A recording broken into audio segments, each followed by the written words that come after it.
The space station turned slowly in the darkness between stars. It was huge, built like a metal ring with bright lights showing through its windows.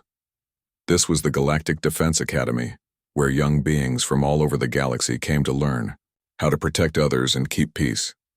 Inside the academy, hundreds of different creatures walked through the halls. Some looked like walking crystals that made soft ringing sounds when they moved. Others were blue and moved like they were swimming through air, even though there was no water around them. There were beings made of pure light that floated above the ground, and plant creatures with leaves for hair that smelled like flowers. But among all these strange and wonderful beings, one stood out for being terrible. Cadet 13 was 8 feet tall and looked like he was made for war. His skin was dark blue metal that never got scratched. He had 4 arms, each one as thick as a normal person's leg. His hands could crush steel without trying. When he walked, the floor shook a little under his heavy feet. His species were called Zephyrians, and they had been fighters and soldiers for thousands of years before joining the peaceful alliance. The problem was that Cadet 13 had not learned to be peaceful. That morning, he stood in the main training room surrounded by broken pieces of what used to be combat robots. The robots were supposed to last for weeks of training. Cadet 13 had destroyed all 6 of them in 10 minutes. "This is getting out of hand," said Commander Vexhai, watching through the window of his office above the training room. He was tall and thin with gray skin and large black eyes. His species were good at leading others, which is why he ran the academy. But even he was having trouble with Cadet 13. The commander looked at the reports on his desk. Just this week, Cadet 13 had broken into the food storage and eaten 3 days' worth of supplies. He had picked up a small cadet from the Pixari species and hung him upside down from the ceiling for asking him to be quiet during study time. He had also somehow managed to reprogram the Academy's cleaning robots to spell rude words in the hallways. "Sir?" came a voice from behind him. Commander Vexhai turned to see Instructor Quintel enter his office. Quintel was short and wide with tough brown skin covered in scars. He had been a soldier before becoming a teacher, and he was not easily scared. But even he looked worried. "What now?" the commander asked. "Cadet 13 just destroyed the meditation garden," Quintel said. "He said the peaceful species needed to learn to be tough, so he decided to help them by throwing rocks at the crystal flowers." Commander Vexhai put his head in his hands. The meditation garden had taken 2 years to grow. The crystal flowers only bloomed once every 50 years, and they helped the peaceful species stay calm during their studies. "Where is he now?" the commander asked. "Cafeteria. He's making the Pixari cadets give him their energy food." The commander stood up quickly. The Pixari were tiny beings that looked like glowing fairies. They were only about 1 foot tall and weighed almost nothing. They ate pure energy instead of solid food, and they needed every bit of it to stay healthy. If Cadet 13 kept taking their food, they could get very sick. Commander Vexhai and Instructor Quintel walked quickly through the academy halls. Other cadets moved out of their way, but the commander noticed how many of them looked scared. The small plant creatures from Verdania stayed close to the walls. The mind-reading species from Mindara kept their thoughts tightly locked so they would not accidentally pick up Cadet 13's aggressive feelings. The academy was supposed to be a place where all species could learn together in peace. But Cadet 13 was making it feel like a dangerous place. They reached the cafeteria and found exactly what they expected. Cadet 13 stood in the middle of the large room with his 4 arms crossed. Around him, 3 tiny Pixari cadets floated in the air, glowing with worry. Their light was getting dimmer, which meant they were getting weak from hunger. "Give me those energy cubes," Cadet 13 was saying in his deep, rumbling voice. "Small creatures like you do not need so much food. I am bigger, so I need more." The Pixari cadets were too scared to argue. Their species were naturally peaceful and had never learned to fight. They slowly took out their glowing energy cubes and held them toward the big Zephyrian. All around the cafeteria, other cadets pretended not to see what was happening. They ate their food and looked at their study tablets and talked quietly to each other. Everyone was afraid that if they tried to help, Cadet 13 would turn his attention to them. Commander Vexhai had seen enough.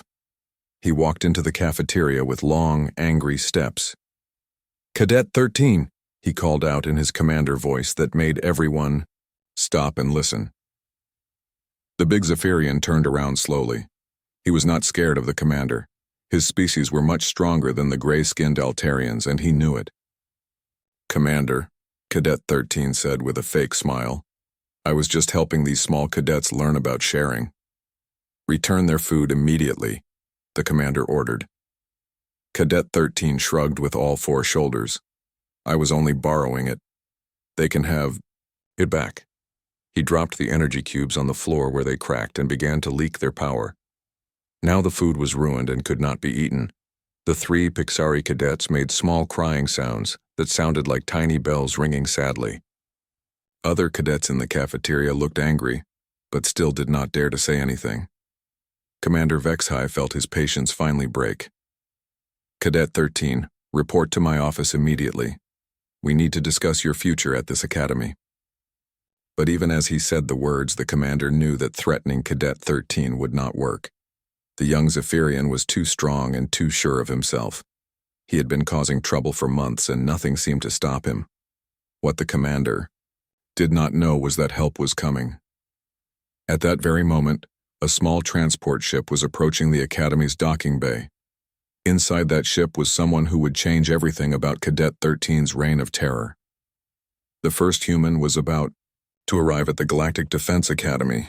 The transport ship made a soft humming sound as it connected to the Academy's docking bay. Steam came out of the ship's doors as they opened with a quiet hiss. Out stepped a young man who looked very different from all the other beings at the Academy. Jake Martinez was not very tall compared to most of the alien cadets. He was about 5 feet and 9 inches, which made him shorter than the crystal beings and much shorter than the giants like Cadet 13. His brown hair was cut short and neat. His green eyes looked calm and friendly. He wore simple clothes and carried only one small bag over his shoulder. Jake looked around the docking bay with interest. He had never seen so many different types of beings in one place.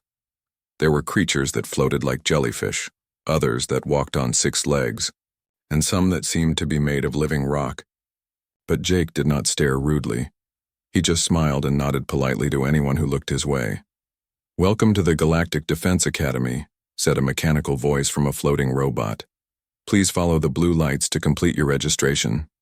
Jake followed the lights through long hallways filled with windows that showed the stars outside. The academy was bigger than he had imagined. There were gardens with strange plants, pools of different colored water for the swimming species, and rooms with no gravity for the beings who preferred to float. As Jake walked, he noticed that many of the cadets looked worried or scared. They moved quickly through the halls and spoke in whispers. Some of the smaller species stayed in groups as if they felt safer together. Jake wondered what could make so many different beings act afraid in what was supposed to be a safe place for learning. He got his answer when he reached the cafeteria to get his first meal at the academy. The large room was full of tables and chairs of different sizes for all the different species.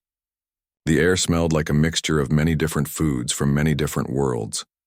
Jake got in line and picked out something that looked safe to eat. The food machine told him it was called nutrition paste, and it would give him everything his human body needed. As Jake looked for a place to sit, he heard a commotion near the center of the room. A very large blue-skinned being with 4 arms was standing over 3 tiny creatures that glowed like small stars. The tiny beings were shaking with fear. "I said, give me your energy food," the large being was saying in a voice like grinding metal. "Little bugs like you do not need much to eat." Jake stopped walking and watched. He could see that the large being was much stronger than the small ones. The tiny glowing creatures were trying to back away, but they were too scared to fly very far. Other students in the cafeteria were pretending not to see what was happening. Jake had seen bullies before. Back on Earth, he had dealt with kids who picked on others who were smaller or different. But this was worse. This bully was huge and had 4 arms, and the victims looked like they might break if someone touched them too hard. "Please," one of the tiny creatures said in a voice like a small bell. "We need our food to stay healthy. If we do not eat enough energy, we get very sick." "Not my problem," said the large being. "I am Cadet 13, and I take what I want. Jake set his food tray down on a nearby table and walked over to where the trouble was happening. As he got closer, he could see that Cadet 13 was even bigger than he had looked from far away. The Zephyrian was nearly 8 feet tall and probably weighed 4 times as much as Jake did. His blue skin looked like metal armor, and his 4 arms were each bigger than Jake's whole body. Jake stopped a few feet away and spoke in a calm, friendly voice. "Excuse me. It looks like you folks are having some kind of disagreement. Maybe I can help work things out." The entire cafeteria went quiet. Everyone stopped eating and talking to stare at the small human who had just volunteered to get involved with Cadet 13. Some of the other students looked at Jake like he was crazy.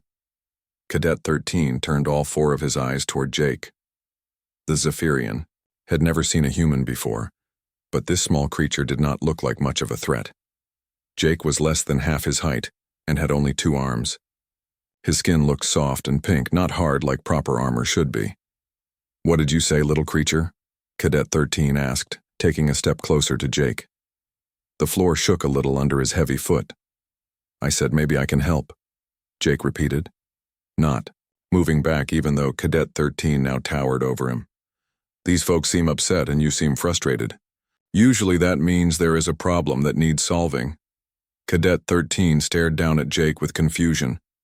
Every other being in the academy either ran away from him or submitted immediately when he showed his strength. But this strange new creature was just standing there, looking relaxed and speaking in a calm voice like they were having a normal conversation. "Are you challenging me?" Cadet 13 asked, his voice getting louder and more threatening. "Challenging you to what?" Jake asked, tilting his head slightly. "I just got here. I do not even know what the rules are yet." This answer confused Cadet 13 even more. The human was not backing down, but he was not fighting either. He was just standing there, waiting to see what would happen next. Cadet 13 decided to test this strange creature. He reached out with one of his massive hands to grab Jake by the shoulder. The plan was to lift the human up and shake him a little, just to show everyone who was in charge. But something unexpected happened. As Cadet 13's hand moved toward him, Jake took a small step to the side and gently guided the reaching arm past him. The movement was so smooth and natural that Cadet 13 found himself stumbling forward, thrown off balance by his own strength. Jake steadied himself and looked up at Cadet 13 with interest. "Wow, you are really strong," he said. "But you might want to be more careful with all that power. Someone could get hurt." Cadet 13 stared at Jake in shock. No one had ever made him stumble before. How had this small, weak-looking creature managed to avoid his grab so easily? "What are you?" Cadet 13 asked. "I am Jake," the human replied with a smile. "Jake Martinez from Earth, and you must be Cadet 13. I heard some of the other students talking about you on my way here." Jake then turned to the 3 tiny Pixari cadets who were still floating nearby, their glow dim with fear and hunger. "Are you 3 okay?" Jake asked them gently. "Do you need help getting some food?" The little creatures looked at Jake with surprise. No one had offered to help them in a long time. They nodded their tiny heads quickly. Jake picked up the energy cubes that Cadet 13 had dropped on the floor earlier. They were cracked and leaking, but Jake carefully gathered up the loose energy and shaped it back into cubes with his hands. Somehow the energy responded to his touch and became solid again. "Here you go," Jake said, offering the repaired food to the Pixari cadets. "This should be enough to get you through the day." The tiny beings took their food gratefully and flew away quickly, their glow getting brighter as they felt safer. Jake turned back to Cadet 13, who was still staring at him with a mixture of confusion and growing anger. "Nice meeting you," Jake said cheerfully. "I am sure I will see you around the academy. Maybe we can be friends." Then Jake picked up his own food tray and walked away to find a table, leaving Cadet 13 standing in the middle of the cafeteria, wondering what had just happened. For the first time in his life, Cadet 13 felt something he had never experienced before. He felt uncertain. The next few days at the academy were different than anyone expected. Jake Martinez settled into his new life like he had been there for years. He found his room in the student housing area and made friends with his roommate, a friendly Crystal. being named Zex, who made musical sounds when he was happy. Jake went to his classes on time and paid attention to his teachers. He studied hard and asked good questions. During meal times, he sat with different groups of students and learned about their home worlds and cultures. The other cadets began to relax around him because he was so easy to talk to. But it was during the training exercises that Jake really surprised everyone. The Academy's training rooms could create any kind of environment or situation that the instructors wanted. Students had to learn how to handle dangerous planets, space battles, rescue missions, and combat situations. Most cadets were good at some things and bad at others, depending on what their species was naturally good at. The crystal beings were excellent at defense because their bodies were so hard. The swimming species were great in water environments. The flying species could handle air battles better than anyone else. Everyone expected Jake to be average at most things because humans seemed to be a middle species without any special powers. They were wrong. In his first combat training exercise, Jake was put in a simulation with 5 other cadets. They had to work together to defeat a group of robot enemies in a space station. The other cadets were much bigger and stronger than Jake, so they expected to do most of the fighting while the humans stayed back and provided support. The exercise began, and robot enemies attacked from all directions. The other cadets charged forward using their natural advantages to smash and blast the robots. But the robots were smart and began to surround the cadets, cutting them off from each other. Jake watched the battle for about 30 seconds. Then, he did something that surprised everyone. Instead of joining the fight directly, he started moving around the edges of the battle. He studied how the robots moved and fought. He noticed their weak points and the patterns in their attacks. When one of his teammates, a large armored cadet named Bricks, got surrounded by 3 robots, Jake appeared behind the attackers. But instead of hitting them with weapons, Jake touched certain spots on their backs. The robots immediately shut down and fell over. "How did you do that?" Bricks asked, amazed. "I watched them for a while," Jake explained simply. "They all have the same weak spot right here. If you press it just right, they turn off." By the end of the exercise, Jake had disabled more robots than anyone else, even though he was the smallest member of the team. The instructors watching from above were very interested in what they had seen. Instructor Quintel called Jake to his office after the training session. "That was impressive work today, Cadet Martinez," the scarred instructor said. "But I need to understand something. How did you figure out the robot's weakness so quickly?"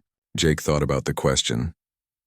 "Back on Earth, I grew up in the mountains of Colorado. My family taught me how to hunt and track animals. When you hunt, you have to watch your prey carefully. You learn to see patterns and find weak spots. Every high creature has them if you know how to look." "You were hunting the robots," Quintel said slowly. "I guess so," Jake replied. "I mean, they were trying to hurt my teammates, so I had to stop them. The best way to stop something is to understand how it works first." Quintel made notes in Jake's file. This human had a very unusual way of thinking about combat. Most species either relied on their natural strengths or learned specific fighting techniques. But Jake seemed to approach every situation like a puzzle that needed to be solved. Over the next few days, Jake's reputation began to grow. In a zero-gravity training exercise, he moved through the space like he had been born there, even though humans came from a planet with heavy gravity. When asked how he did it, Jake explained that he had spent a lot of time rock climbing and understood how to control his body's movement in 3 dimensions. During a survival training on a hot desert planet simulation, Jake found water sources that the instructors had hidden so well that most cadets never discovered them.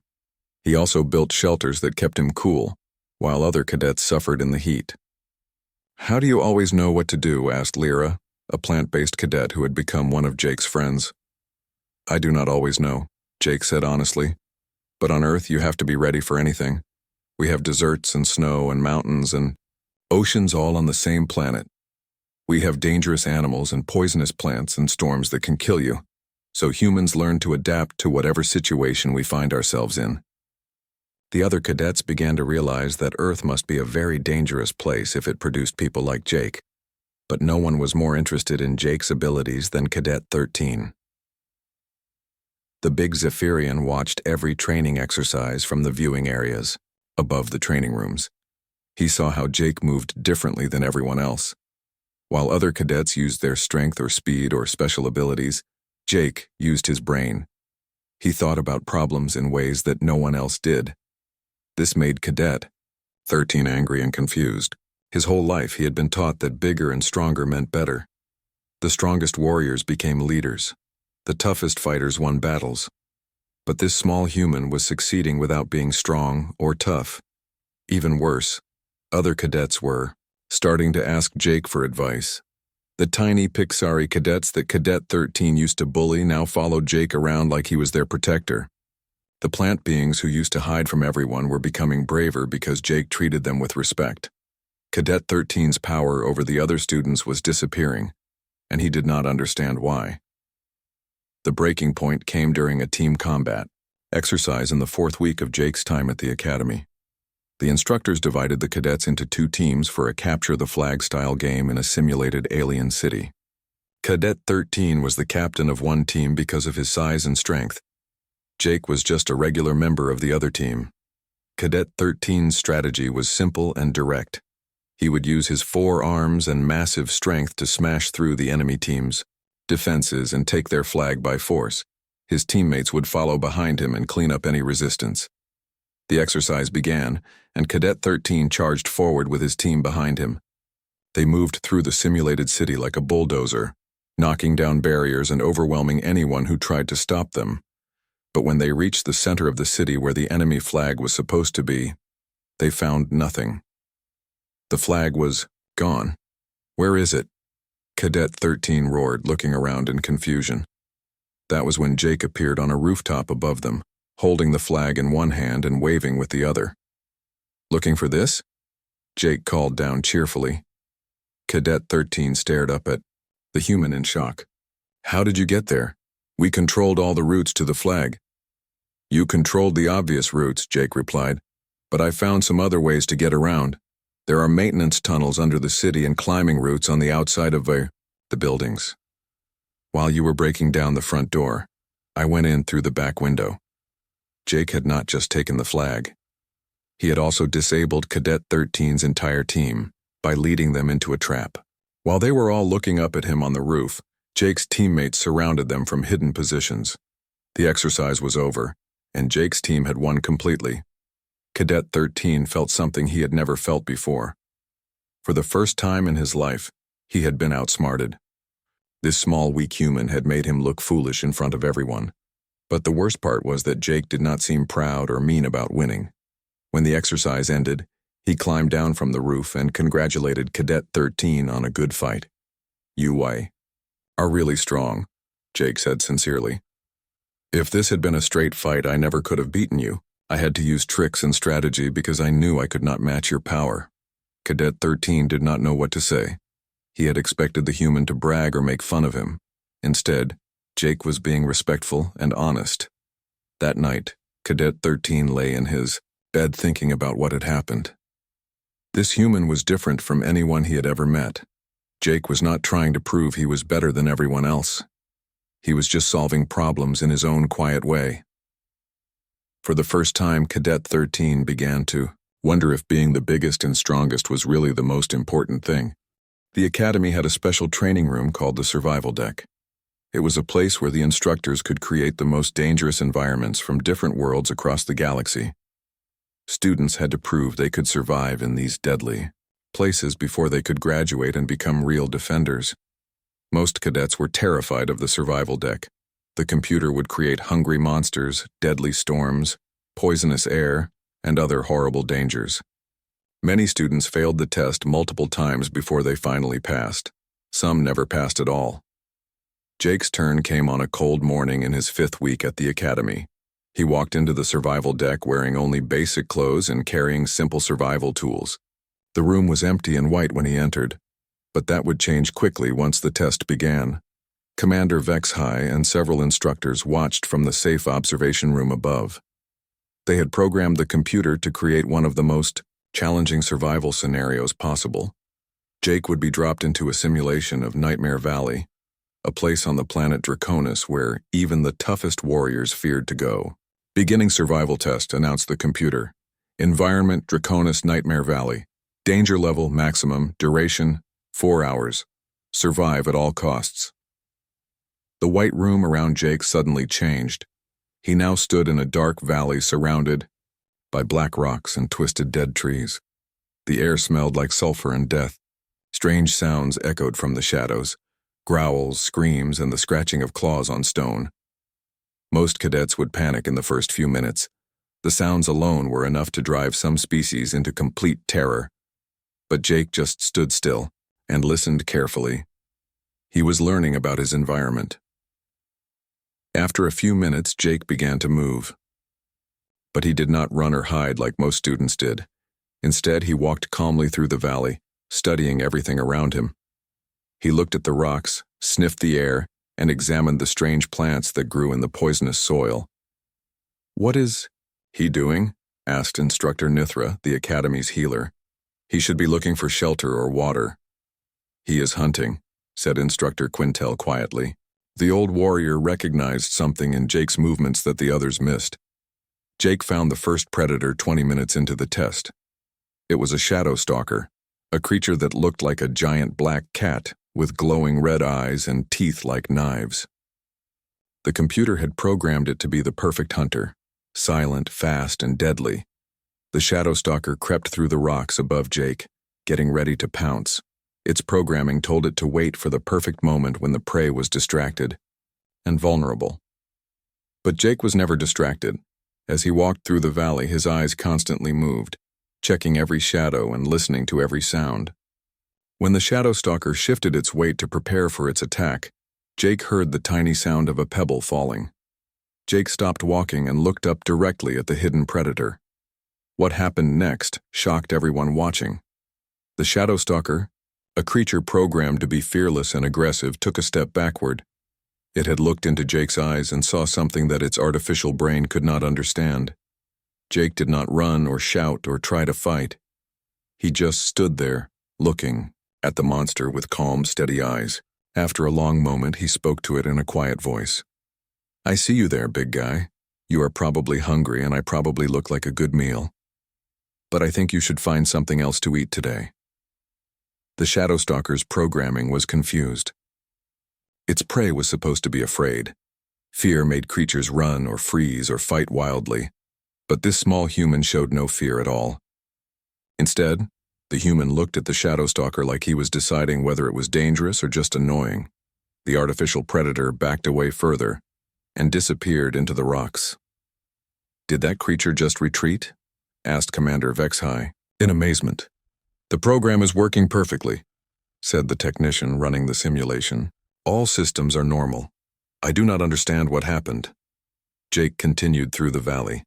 He found water by following the flight patterns of small birds that the computer had added for realism. He made shelter using rocks and dead branches, building it in a spot that was hidden but had good views in all directions. He even found plants that were safe to eat by watching which ones the computer's insects avoided. But it was his encounter with the final predator that truly revealed what Jake was. The computer saved its most dangerous creation for last. The apex draconian was a creature from the nightmares of a dozen different species. It was 15 feet tall with armor-like skin, claws that could cut through, steel, and intelligence that matched most sentient beings. The computer had programmed it to be unstoppable. Jake was collecting water from a small stream when the apex draconian found him. The massive creature emerged from behind a cluster of rocks roaring with a sound like thunder. Its red eyes focused on Jake and it began to stalk forward with deadly purpose. Jake looked up from his water collection and studied the approaching monster. He did not run or grab a weapon or call for help. He just watched the creature with the same calm attention he had shown everything else in the valley. The apex draconian slowed its approach. Something was wrong. This prey was not acting like prey should act. Jake stood up slowly, never taking his eyes off the creature. When he spoke, his voice was still quiet and calm. "You are really impressive," Jake said to the monster. "Probably the top predator on your world. Fast, strong, smart. Everything you need to be the best hunter around. The Apex Draconian stopped completely. In its artificial mind, confusion mixed with something else, something that felt almost like recognition. Jake took a step closer to the creature. Not a threatening step, just a casual movement like he was approaching a friend. The thing is, Jake continued conversationally, I come from a world where everything tries to kill you. We have creatures in our oceans that can swallow boats whole. We have cats that can jump 40 feet and bite through skulls. We have tiny insects that can kill you with one bite, and plants that can eat you alive. The Apex Draconian's programming was sending warning signals that it could not understand. This small creature was not behaving like any prey it had been designed to hunt. Jake smiled, and that smile was somehow more frightening than any roar or threat could have been. But the really interesting thing about my world, Jake said, is that humans became the top predator anyway. We hunted everything else until we were the only species that mattered. We are so good at being predators that we had to make laws to stop ourselves from hunting everything into extinction. Jake's green eyes met the creature's red ones, and the Apex Draconian saw something that made its artificial instincts scream. Warnings. So when I look at you, Jake said softly, I do not see a predator. I see prey that just does not know it yet. The Apex Draconian, the computer's perfect killing machine, did something that stunned everyone watching. It lowered its head, backed away from Jake, and disappeared into the rocks. End simulation, Commander Vexhai ordered quickly. The dark valley disappeared, and Jake found himself back in the white training room. He looked around with mild surprise. Oh, is it over already? Jake asked. I was just starting to enjoy myself. The observation room. The instructors sat in shocked silence. Instructor Quintel was the first to speak. I have seen many warriors in my time, he said slowly. But I have never seen anything like that. The human did not defeat those creatures. He made them recognize what he was. And what is he? Asked Commander Vexhai. Quintel looked down at Jake, who was now chatting cheerfully with the technician about how realistic the simulation had been. He is an apex predator, Quintel said. Possibly the most dangerous one in the galaxy, and the terrifying thing is I do not think he even realizes it. Commander Vexhai began to understand why so many things at the Academy had changed since Jake's arrival. The human was not trying to dominate anyone or prove his strength. He was just being himself. But being himself meant being something that had evolved on a world so dangerous that only the ultimate survivors could thrive. And somewhere in the Academy, Cadet 13 was hearing rumors about what had happened in the survival deck. For the first time in his life, the big Zephyrian felt something that he had never experienced before. He felt like prey. The annual Academy tournament was the biggest event of the year. Students from all levels and all species came together to compete in combat matches that would test everything they had learned. The winners would be remembered for years, and the losers would have to work harder to prove themselves worthy of graduation. Cadet 13 had won the tournament for the past 2 years. His size, strength, and forearms made him nearly impossible to beat in direct combat. He could grab opponents with 2 hands while punching with the other 2. His metal-like skin protected him from most attacks, and his warrior instincts made him aggressive and fearless. This year, everyone expected the same result. Cadet 13 would smash his way through the competition and claim victory again. The betting pools among the students heavily favored the big Zephyrian. Jake Martinez was barely mentioned in the predictions. He had only been at the Academy for 2 months, and while he had impressed the instructors, most students still saw him as just another small, peaceful species. The few cadets who bet on Jake were mostly his friends who wanted to support him. The tournament bracket was announced on a cold morning in the Academy's main assembly hall. Jake's name appeared in the lower section, meaning he would have to fight his way through many matches to reach the finals. Cadet 13's name was at the top of the upper bracket, with an easy path to the championship match. This will be interesting, Jake said to his crystal roommate Zex as they studied the tournament chart. You are not worried? Zex asked, his body chiming with concern. Some of these opponents are very dangerous. Everyone is dangerous if you are not careful, Jake replied with a smile. But being dangerous and being smart are different things. The first day of the tournament began with the lower bracket matches. Jake's first opponent was a Velociran named Swift Claw, a creature that looked like a giant lizard and could move faster than most beings could see. Swift Claw had razor-sharp claws and could strike multiple times in a single second. The match began, and Swift Claw immediately attacked with blinding speed. His claws whistled through the air where Jake had been standing just a moment before. But Jake was no longer there. Jake had studied Swift Claw's previous matches and noticed something important. The Velociran always attacked in the same pattern. 3 quick strikes followed by a brief pause to assess the damage. During that pause, Swift Claw was vulnerable. When Swift Claw paused after his first series of attacks, Jake was waiting. He grabbed the lizard's wrist and used a simple throw that sent Swift Claw tumbling across the fighting mat. The match was over in less than 30 seconds. "How did you see him coming?" asked Lyra, Jake's plant friend, after the match. "I did not try to see him," Jake explained. "I just watched his shadow on the ground. Shadows move a split second before the body does. It gave me just enough warning to get out of the way." Jake's next opponent was a heavily armored titanoid named Ironshell. The creature looked like a walking tank with thick metal plates covering his entire body. Most opponents tried to find weak spots in Ironshell's armor, but Jake took a different approach. Instead of attacking the armor, Jake attacked the ground beneath Ironshell's feet. He used the fighting ring's movable platforms to create an uneven surface that made the heavy titanoid lose his balance. When Ironshell fell over, his own weight made it impossible for him to get back up quickly. Jake simply waited until the referee declared him the winner. Each victory brought Jake closer to the finals, and each victory showed the other students that the quiet human was much more dangerous than he appeared. Jake did not win through strength or speed or special powers. He won by understanding his opponents better than they understood themselves. Meanwhile, Cadet 13 was having his own series of victories in the upper bracket.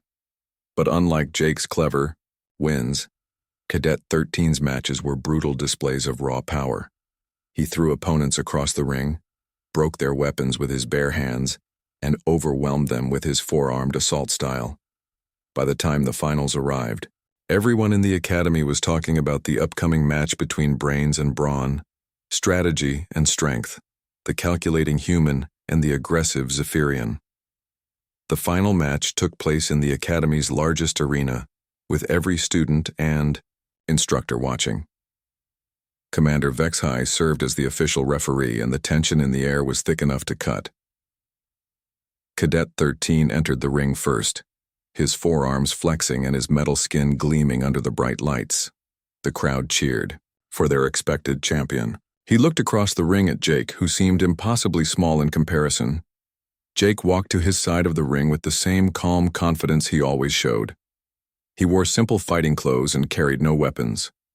He smiled and waved to his friends in the crowd, looking like he was about to participate in a friendly game rather than a serious combat match. "Begin," announced Commander Vexhai. Cadet 13 charged forward with a roar that shook the arena. His forearms reached out to grab Jake and end the match quickly with a crushing bear hug. This was the same attack that had defeated dozens of opponents over the years. But Jake was not there when Cadet 13 arrived. The human had stepped aside at the last possible second, causing the big Zephyrian to crash into the arena's padded wall. Jake had not just avoided the attack, he had used Cadet 13's own momentum against him.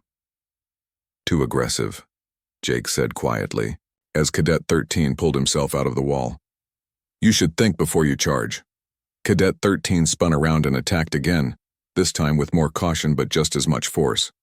He threw punch after punch with his 4 powerful arms, creating a storm of attacks that should have been impossible to avoid. Jake moved like water, flowing around each punch and occasionally redirecting Cadet 13's arms so that the Zephyrian hit himself.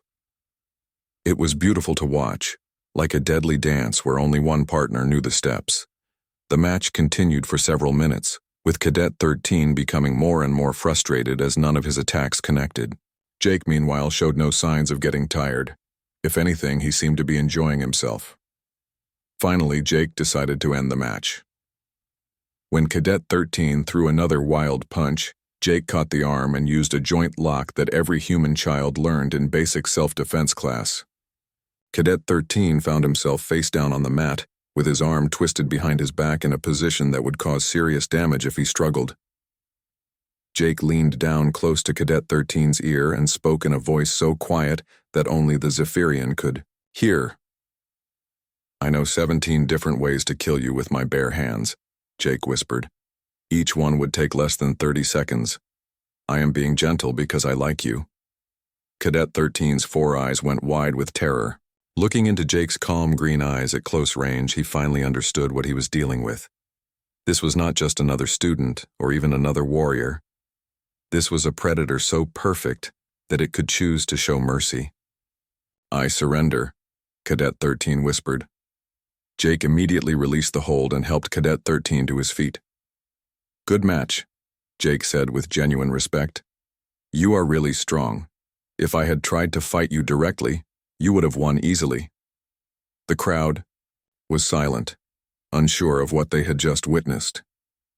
Commander Vexhai declared Jake the winner, but the real victory was psychological.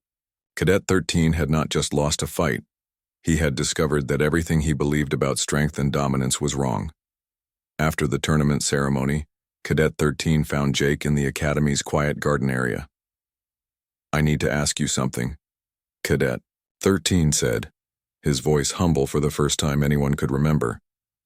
"Were you serious about what you said during the match? About the 17 ways?" Jake considered the question carefully. "Yes, I was serious, but the important thing is not that I know how to do those things. The important thing is that I choose not to do them."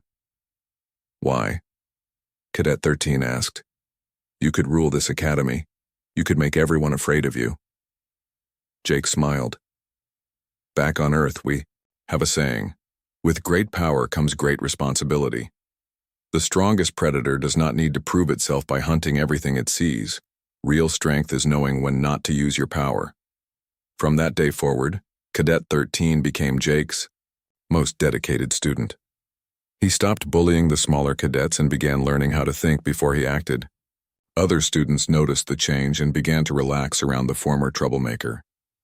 Jake continued his studies at the academy, making friends with beings from across the galaxy and learning about their cultures. He never bragged about his victory in the tournament or used his reputation to intimidate others.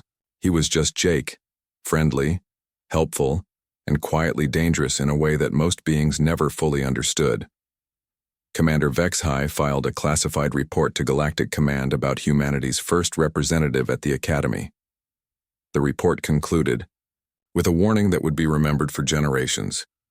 Humans are apex predators who have evolved beyond the need to prove their dominance. They are dangerous not because they are aggressive, but because they are so secure in their abilities that they can afford to be kind. Recommend extreme caution in any future conflicts with Earth. A species that can produce individuals like Cadet Martinez should never be underestimated. In the Academy's quiet corridors, 2 unlikely friends walked together, discussing philosophy and combat techniques. The former bully had learned that true strength comes from wisdom, and the apex predator had shown that the most dangerous bee